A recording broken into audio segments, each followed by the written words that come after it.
జై భవాని.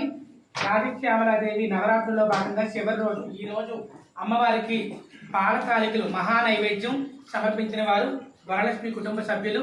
ఆవిడ కుటుంబ సభ్యులు తల్లి కటాక్షంతో 10 కాలాలు చల్లగా ఉండాలని కోరుకుంటున్నాము. జై భవాని.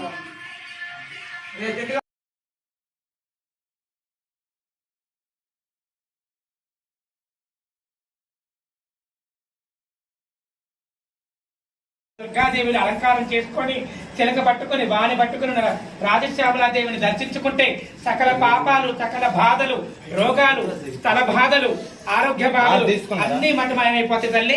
ఈ రోజు చివరి రోజు గుప్త నవరాత్రుల్లో వారాహి నవరాత్రులు ఎలాగో రాజశ్యామలాదేవి నవరాత్రులు కూడా అలాగే.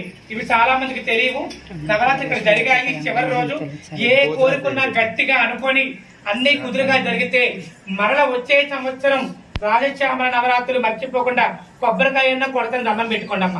ఈ అలంకారం ఈ 9 రోజులు తప్ప మళ్ళీ ఎక్కడా దొరకదు.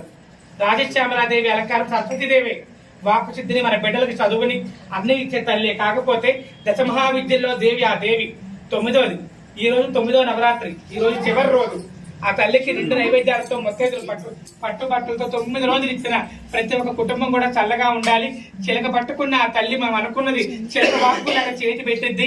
వాని పట్టుకున్న ఆ సరస్వతి మన బిడ్డలకి మనకి జ్ఞానాన్ని ఇచ్చిద్దమ్మా.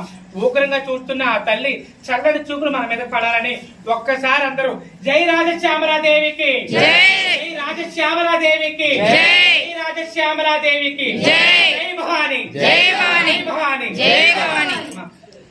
అమ్మా ఒకసారి